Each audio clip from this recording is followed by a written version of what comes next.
안녕하세요. 네, 반갑습니다. 여기 교회 이름이 뭐죠? 구세군 교회 있죠. 네. 셀베이션 아미라고 말하게 되는데 주님의 군대입니다. 제가 감리교 목사이지 않습니까? 저희 사촌입니다. 구세군의 창시자였던 윌리엄 루스 그의 아내였던, 구세군은 꼭 이렇게 커플이 같이 하게 되어 있는데요. 그의 아내였던 캐서린 루스가 함께 사역을 시작하게 되었는데, 요한웨슬레가 감리교를 창시했던 요한웨슬레가 사역을 하게 되었을 때 굉장히 철저한 엄격한 신앙의 훈련을 하게 되었고 경건의 훈련을 하게 되었습니다. 그래서 그 경건의 훈련과 신앙의 교육들을 굉장히 강조하게 되었는데, 그것에 대하여서 삐져나와서 파생되었던 교단이 하나 있어요. 성결교회입니다.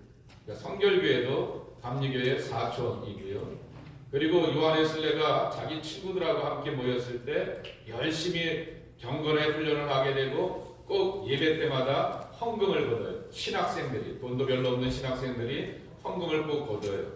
그러면 그 헌금을 가지고 어디를 갔냐면은 한강촌에 가게 되고 교도소를 가기도 하게 되고, 때로는 거리에 여인들이 있는 그러한 곳으로 가서 구제하고 섬기게 되었습니다.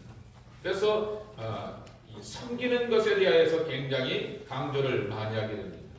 그런데 왜 감리교인들 가운데서 경건의 훈련은 잘하고 있고 예배는 잘 드리는데 섬기는데 이렇게 옛날 같지 않느냐라고 하면서 마땅치 않게 여기면서 구제와 섬김에 대하여서 강조하면서 나오게 되었던 교단이 오늘날의 구세군입니다. 그래서 저희들이 이렇게 만나게 되면 사촌이라고 이렇게 카슨이라고 이렇게 얘기를 하게 됩니다. 저도 여기를 세 번째 이렇게 서보게 되는데요.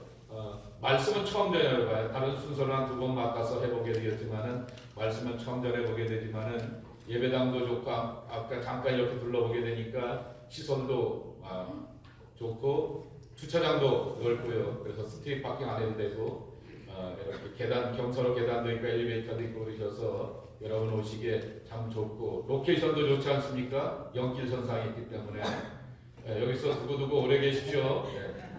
두고두고 오래 계십시오. 그때는 아멘 하시든지 예 하시든지 그러셔서 이 좋은 자리에서 오래 계셨으면 좋겠습니다. 테레사 수녀에게 사람들이 질문을 던지게 됩니다. 여태까지 수녀님이 지켜보시게 되었던 인류의 최악의 질병은 무엇입니까? 라고 이렇게 묻게 되자, 글쎄요 라고 하면서 싱긋이 웃으면서 대답을 안 하자 또 반문합니다. 문둥병이라고 말하게 되면 나병입니까? 아니면 천연두입니까? 에이즈입니까? 암입니까? 또 요새는 또 어른들이 오래 사시면서 치매가 오는 경우들이 많게 되는데 치매입니까? 라고 이렇게 묻게 되자 이 테레사 수녀가 대답을 하시게 됩니다. 아닙니다. 내가 여태껏 지켜보게 되었던 인류의 최악의 질병은 외로움입니다. 외로움이라고 이렇게 대답을 하게 되었습니다. 창세기에 보게 되면은 하나님께서 가정이라고 하는 공동체를 처음 허락하여 주셨을 때 뭐라고 말씀하시냐고 하면은, 아담이 독초하는 것이 좋지 아니하니 나는 이 사람에게 도울 수 있는 것들을 지으리라 그랬습니다. 독처입니다. 독많은 처 안에 그런 말인 게 아니라 비열로 홀로 있게 되는 것에 대하여서 그렇게 마땅치 않게 여기셔서 그렇게 도울 수 있는 사람들을 준비해 주셨다라고 하는 것입니다. 이 독처라고 하는 히브리어 단어의 뜻은 헤르요트 레바트라고 하는 것인데, 아무런 자극 없이 산다라고 하는 것입니다. 옆에 누군가가 있게 되면 자극을 받죠. 좋은 의미에서도 자극을 받기도 하게 되고 부정적인 의미에서 자극을 받기도 하게 됩니다. 귀찮아해서 짜증을 나서 이렇게 반응하기도 하게 되지만은 또 이 사람 때문에 내가 용기와 힘을 얻어서 격려를 받으면서 자극을 받게 되는 것이 사람의 삶인데, 아무런 자극이 없게 되었을 때 자기 공간에, 자기 세계에, 자기만의 그러한 삶의 자리로 나가게 되는 것이죠. 그래서 독초하는 것이 마땅치 않다라고 여기시면서 돕는 그러한 사람들과 배필들을 우리에게 허락하여 주셨다라고 하는 것입니다. 창세기만 그런 게 아닙니다. 예수님께서 제자들을 부르실 때 뭐라고 부르셨어요? 나라 오너라 라고 말씀하여 주셨습니다. 야, 내가 특별하고 독특한 이론과 가르침을 줄 테니 나의 가르침을 따라오라 말하지 않으셨습니다. 내가 하나님의 나라를 선포하니 나의 하나님의 나라의 교훈과 가르침을 따라오라고 말씀하지 않으셨습니다. 다만 나를 따르라 라고 말씀하여 주셨고, 제자들과 함께 3년 넘도록 먹고 마시며 함께 거하시면서 관계 속에서 하나님의 사랑과 깊은 은혜를 나누게 되었던 것입니다. 예수님도 사람의 아들로 이 땅에 오셔서 실제적으로 이 관계를 맺어가시게 되었을 때 같이 먹고 같이 자고 같이 부딪히고 같이 누구로부터 비난과 공격을 받기도 하고 그것을 극복해가며 위기 가운데서 하나님의 사랑과 부활의 능력을 보여주셨다라고 하는 것이죠. 그래서 우리는 이 하나님이 그리고 예수님이 우리 속에서 관계의 손길로 다가오시는구나 라고 하는 것을 알게 되는 것입니다. 오늘 본문에 보게 되면은 믿음의 조상 아브라함의 이야기가 나오게 됩니다. 어느 날 뜬금없이 자기 고향 땅에서 잘 살고 있는 이 족장이었고 어른이었던 아브라함, 그를 향하여 하나님이 불러주십니다. 나를 따라오너라 라고 말씀하여 주셨고, 내가 내게 지시한 땅으로 가게 되면 내가 알지 못하는 크고 놀라운 것들을 얻고 누리라 라고 말씀하여 주셨습니다. 그럼 보통 사람들은 그 다음 거를 보지 않습니까? 정말 젖과 꿀이 흐르는 땅, 기름진 땅, 지금보다도 더 잘 사는 삶의 조건, 더 좋은 삶의 형편을 바라보게 되면서 그 사람의 약속을 믿고 나가게 되는데, 하나님께서 아브라함에 말씀하신 것은 내가 내게 지시할 땅이라고 하는 것입니다. 저런 믿음의 조상 아브라함에게 있어서 시험이 몇 가지가 있게 되었는데 어느 분이 이렇게 정의를 하게 되었습니다. 여러분 시험 볼 때 제일 단순한 시험이 뭐죠? OX. 왜 그래요? 최소한 50%는 가능하지 않습니까? 이렇게 둘 중에 하나 해도 50%는 가능하고, 그 다음에 가능한 여러분들이 익숙한 어린 시절부터 경험하게 되었던 시험 뭐가 있죠? 사지선가형 25%의 가능성을 향하여서 가는 그러한 시험이 있었죠. 그 다음에 이제 또 무슨 시험이 있어요? 네? 주관식 시험이 있게 됩니다. 주관식 시험이 있게 되고요. 나머지 네 번째 시험이 뭐죠? 논수령이죠. 그래서 논수령의 끝판왕이 뭐냐라고 하게 되면은 박사과정에 있는 사람들이 박사들 대여섯 명 앞에서 자기 논문이 어떻고 저떻고 하면서 그렇게 자기 논문에 대하여서 디펜스, 소위 말하는 디펜스를 하게 됩니다. 내가 왜 이 이론을 썼냐면요, 이렇게 하면서 자기를 향하여서 디펜스하게 되는 거죠. 그러한 개념 가운데서 아브라함의 이 생애의 여정을 쭉 살펴보게 되었을 때 창세기 22장에 나오게 되었던 아브라함이 시험받게 되었던 이 요구는 하나님과의 믿음의 관계에 있어서 최고의 절정의 논수령 시험과도 같다라고 하는 것입니다. 우리는 아브라함이 믿음의 사람이 되었고 하나님의 약속의 선물도 얻게 되었고, 그리고 많은 사람들로부터 존중받고 대접받으면서 네가 믿는 하나님이 우리의 삶 가운데도 함께하기로 원한다라고 하는 그러한 좋은 축복도 이렇게 나누게 되었던 것입니다. 하나님께서 어느 날 갑자기 그에게 내가 내게 주게 되었던 너의 아들을 내게 바치라 라고 말씀하십니다. 이거 굉장히 그렇잖아요. 사람이 줬다 뺐으면 고약하잖아요. 줬으면 그대로 줘야지 선물이잖아요. 내가 너한테 이거 줬으니까 야 내가 필요한 것 같아, 이거 내놔 라고 그렇게 말하게 되면 준 사람에 대한 신뢰가 잃어버리게 되는 것 아니겠습니까? 근데 하나님께서 그렇게 요구하십니다. 느지막히 얻게 되었던 나이백스에 얻게 되었던 그 아들을 내게 도로 달라라고 요구하시게 되는 거죠. 그러니 이 요구 앞에서 아브라함이 기가 차기도 하고 어이가 없기도 하게 되었지만은 하나님이 여태껏 내 삶 가운데 다가오셨을 때 믿고 신뢰할 만한 분이었기 때문에 그러한 하나님에 대한 믿음을 가지고서 묵묵히 나가게 됩니다. 13살 되었던 아들 이삭이 묻게 됩니다. 오늘 성경에도 나와 있는 것처럼 아버지 제사 드리러 간다고 하면서 제사 드리려고 하면 양이 있든지 소가 있든지 정 없으면 비둘기나 곡식을 가지고 가서 제사를 드려야 될 텐데 바쳐질 양은 어디 있고 우리끼리만 갑니까? 라고 이렇게 묻게 됩니다. 그러한 상식이죠. 그때 아브라함이 대답하게 됩니다. 하나님이 당신을 위해서 알아서 준비하실 것이야 라고 이렇게 이야기를 하게 됩니다. 네가 제물이다 라고 하는 말은 차마 못하게 되고 하나님이 준비하실 것이다 라고 이렇게 이야기를 하게 됩니다. 그리고는 이삭을 제물로 바치게 되죠. 여러분들에게 성경에 나오는 재미난 이야기 하나 해드린다고 하면은 창세기 23장에 보게 되면은 이삭을 제물로 바치게 된 이야기 다음에 23장에 보게 되면은 사라가 죽는 이야기가 나오게 됩니다. 그런데 유대인들의 오랜 조크, 납비들의 조크 가운데 왜 사라가 23장에 바로 죽게 되었다라고 소개하고 있을까라고 하는 거죠. 아마도 심장마비로 죽었을 것이다 라고 얘기를 합니다. 왜 그러냐 그랬더니 그 나이 90세 때 얻게 되었던 그 아들을 하나님 앞에 제물로 바치려고 했다가 하나님이 이렇게 다른 거 준비해 놓으셨어 라고 하는 그 이야기를 듣게 되니까 이 영감태기가 미쳤나보다 라고 하면서 크게 화를 내다가 그냥 심장마비가 와서 돌아가셨다라고 하는 믿거나 말거나 하는 그러한 얘기가 있습니다. 그럴 정도로 이 소중하고 귀한 아들을 하나님 앞에 제물로 바치게 되었던 것이죠. 자, 그런 가운데서 아브라함의 가운데서 있었던 가장 중요한 마음이 뭐냐라고 하게 되면은 오늘 한번 딱 따라해볼게요. 오늘 한번 히브리어를 한번 배워보겠습니다. 샤케드. 이 말의 뜻은 뭐냐라고 하는 묵다라고 하는 것입니다.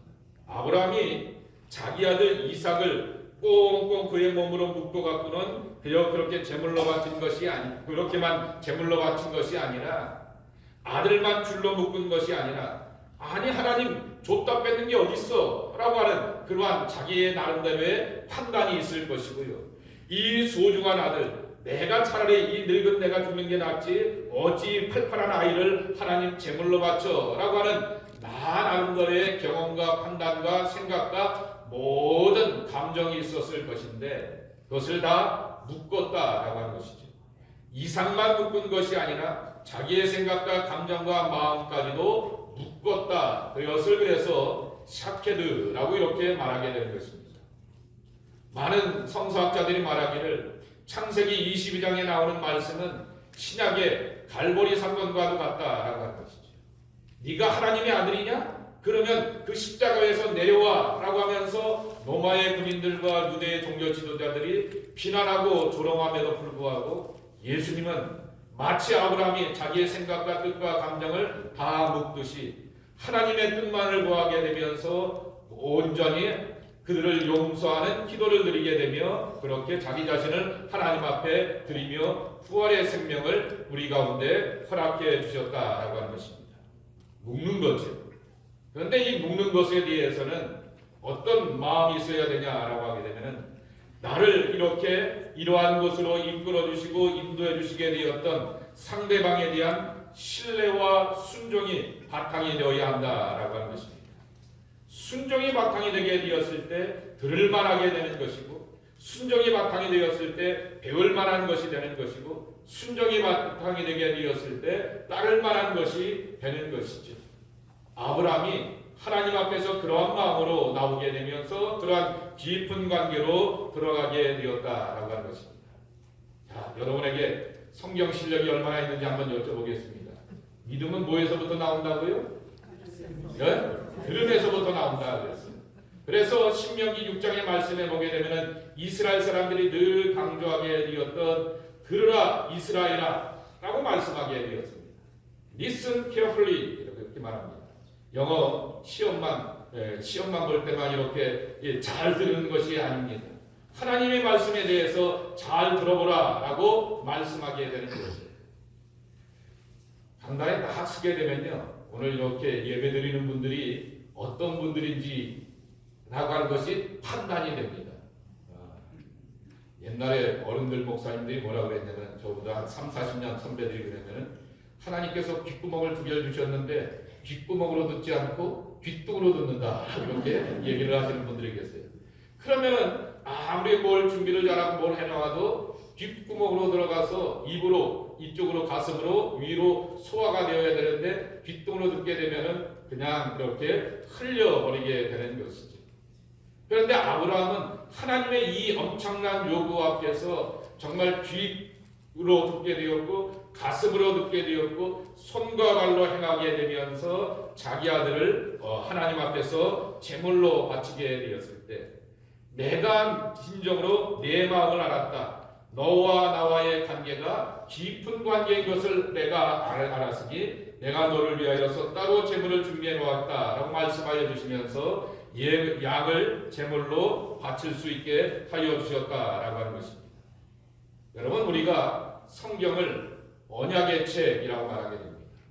언약 혹은 계약의 책이라고 말하게 되는데 이 말을 다시 뒤집어 보게 되면은 약속의 책이라고 하는 것이죠.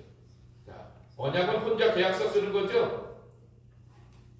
혼자 계약서 쓰죠? 아니죠. 반드시 A와 B가 되고 또는 갑이 되고 을이 되어서 이렇게 계약서를 쓰게 되고 사인은 혼자만 하면 충분한 거죠? 아니죠. 오죽하면 노까지 동원합니까? 변호사까지 이렇게 동원하고 공증까지 받아서 변호사의 그러한 저기만 해도 충분한데 공증까지 받게 되면서 A와 B가 맺게 되었던 계약이 내가 법적인 효력이 있다라고 하는 것을 증명해 주게 되는 것입니다. 성경이 언약의 책이라고 하는 말씀은 하나님은 7천여 가지의 수만 가지의 약속의 말씀을 우리에게 허락해 주시게 되지만은 우리에게 그 주시게 되었던 약속은 반드시 내 삶 가운데서 이루고 성취할 것이다 라고 하는 것으로 말씀해 주시는 거죠. 아브라함에게 젖과 꿀이 흐르는 땅을 약속하여 주셨습니다. 모세에게 고향 땅으로 돌아갈 것이다 라고 말씀하여 주셨습니다. 11번째 아들이었던 젊은 아이 어린아이 이 풋내기 요셉에게 꿈을 주시게 되었고 많은 사람들이 내 형님들이 너 앞에 경배하고 엎드릴 것이다 라고 하는 약속과 꿈을 허락하여 주셨습니다. 이처럼 금방 말씀을 드렸듯이 계약이라고 하는 것은 반드시 쌍방의 계약입니다. 그런데 인간이 하나님의 약속을 어기고 하나님 앞에서 다른 길로 다른 마음으로 살아가려고 하게 되었을 때 하나님은 포기하지 아니하시고 그렇게 우리 가운데 맺어주셨다라고 하는 것입니다. 교회 가게 되면은 교회를 가시거나 미사를 가거나 예배나 미사를 드리게 되면은 늘 있는 행사 가운데 하나가 바로 성만찬입니다. 성만찬의 예식 가운데서 앞에서 목사님들이 또 신부님들이 집례를 하게 되면서 빵을 높이 들게 됩니다. 그리고 떼요 이렇게 나눠주게 되면서 여러분을 향한 주님의 몸입니다 라고 말하게 됩니다. 이 뜻도 계약과 담겨져 있는 것이죠. 이 빵을 쪼개다라고 하는 말인데요. 히브리어로 그것이 베레트라고 하는 말입니다. 계약이라고 하는 말인데 그것은 빵을 쪼갠다라고 하는 것이죠. 그러니 예수님께서 이 성만찬의 그 뜻을 통하여서 우리에게 아낌없이 자기를 다 내어주셨지만은 하나님과 우리 사이에 계약이 맺어져 있었다라고 하는 것을 가르쳐 주게 되는 것이죠. 그러면서 우리를 향하여서 짓누르고 우리를 향하여서 엄청난 부담을 주는 그러한 계약이 아니라 내 마음을 기쁘게 하며 내 삶의 소망이 되고 평강이 되는 그러한 은총으로서 우리와 함께 계약을 맺는다라고 하는 것입니다. 만약에 계약을 맺어놓게 되었는데 이쪽에서 일방적으로 갑질을 한다 그러면 어떻게 합니까? 여러분 갑질 당하면 어떻게 해야 돼요? 고소하고 고발하고 SNS에다 막 퍼뜨려가고 아무개가 갑질해요 라고 이렇게 퍼뜨리면서 그렇게 이겨내려고 하게 되지 않습니까? 하나님이 우리의 인생에 대하여서 갑질만 하신다라고 말하게 되면 우리가 그 하나님의 계약과 언약이라고 하는 것이 엄청나게 무겁고 부담스럽고 때로는 거부하고 싶을 것입니다. 그러나 그분은 사랑으로 우리에게 다가오셨고 그분은 우리에게 평강으로 우리에게 다가오셨고 그분은 우리에게 기쁨으로 다가와 주셨고 그리고 하나님은 우리와 함께 사랑의 깊은 관계를 맺어가기를 원하신다라고 하는 말씀인 것입니다. 그래서 요한복음 15장 5절에 보게 되면 이런 말씀이 있어요.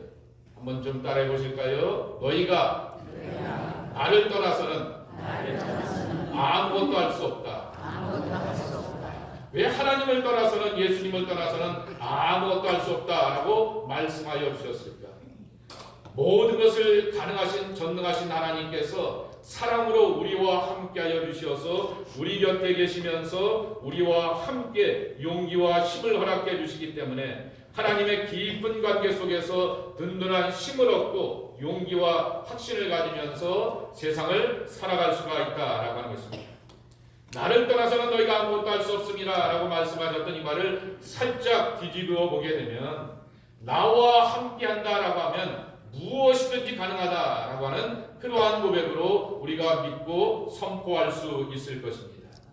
하나님의 사랑의 이야기에 자신의 마음의 문을 열게 되고, 하나님은 나를 향하여서 가까이 다가와 주셔서 위안과 평안과 기쁨을 주시려고 하실 때 그 사랑의 하나님을 향하여 나갈 줄 아는 우리 모두가 되어야 한다라고 하는 것입니다. 이러한 유명한 말씀이 있습니다. 하루에 성경 5장이면 목사가 필요 없다. 그래야죠. 목사가 필요 없다라고 하는 그러한 이야기가 있습니다. 어느 유명한 신학자가 어린 시절서부터 자기 아버지가 그렇게 어머니가 자기를 향하여서 교육을 시키면서 성경을 읽게 하였다라고 하는 것입니다. 하루에 5장이면이라고 하는 거죠. 또 목사가 있어야지 저도 이렇게 존재감이 있어야 되지 않겠습니까? 여러분들한테 많이 양보해 드릴게요. 하루에 1장이면 충분하다라고 이렇게 양보해 드릴 테니까 여러분 이렇게 하나님의 말씀을 가까이 하시면서 그 말씀 속에서 교훈과 진리도 발견해야 되겠지만은 하나님이 인격적이고 너무나 인격적이다라고 하는 것입니다. 인격적이다라고 하는 말은 나이스하다라고 하는 말로 이렇게 오해하면 아니 됩니다. 사람은 다 희노애락을 가지고 살아가게 됩니다. 웃을 때가 있는가 하면 울 때가 있고, 화날 때가 있는가 하면 와 하고 기쁘고 즐거울 때가 있게 되는데, 하나님은 그러한 삶의 자리 가운데 깊은 관계 속에서 나와 함께 하시며 동행하신다라고 하는 것입니다. 어떻게 하나님 앞에서 내 아들을 바칩니까? 아들도 많은 것도 아니고 나이 100세 때 얻게 되었던 귀한 아들을 하나님 앞에 제물로 드리며 바칠 수가 있느냐라고 하는 거죠. 하나님에 대한 깊은 관계와 신뢰가 아브라함에게 있었기 때문에 그렇게 삶을 드릴 수가 있었다라고 하는 것입니다. 하나님은 점점 더 여러분 가운데 다가와 주셔서 사랑과 구원으로 함께 해주실 것입니다. 깊은 하나님의 사랑을 만나고 경험하면서 늘 하나님과 함께 동행하며 내가 내 의지야 내 마음을 알았어 라고 하는 하나님의 마음을 피차 알아가면서 서로 성숙한 믿음으로 나갈 수 있는 하나님의 사람들이 우리 모두가 되기를 예수님의 이름으로 축복합니다. 아멘. 하나님 감사합니다. 오늘도 하나님 앞에 나와서 예비하고 기도하며 하나님의 은혜를 구합니다. 성인 장애인 공동체를 축복하여 주시어서 좋은 공간에 오게 하여 주시었고, 여기서 여러 사람들이 함께 모여서 말씀도 듣고 찬양도 하고 또 기도도 하고 또한 교육과 훈련도 하게 되며 필요한 교제도 함께 나눌 수 있는 귀한 처소를 허락해 주시오니 참으로 감사를 드립니다. 복된 자리가 되게 도와주시옵시고 복된 만남이 되게 도와주시옵시고 수많은 사람들과의 만남 가운데서 위안과 소망도 간직하는 하나님의 사람들이 되게 하여 주시옵소서. 그리고 이곳에서 이루어지는 모든 일들을 통하여서 하나님과의 관계도 깊어지며 서로와의 관계도 깊어지고 믿고 신뢰한 만한 모습으로 나갈 수 있는 하나님의 신실한 사람들이 다 모여지는 이 공동체 모임 되게 하여 주시옵소서. 일하고 수고하고 섬기하시는 모든 이들에게 은혜 더하여 주시옵시고 지혜 더하여 주시옵시고 근도 은도 내 것이라 말씀하셨던 하나님, 이 사역을 이뤄가기 위해서 필요한 여러 가지 많은 것들, 정부로부터 또 사회 여러 단체로부터 받아야 될 것들 잘 순조롭게 진행될 수 있도록 주 하나님 지키시고 돌봐 주시옵소서. 예수님의 이름으로 축복하며 기도합나이다. 아멘.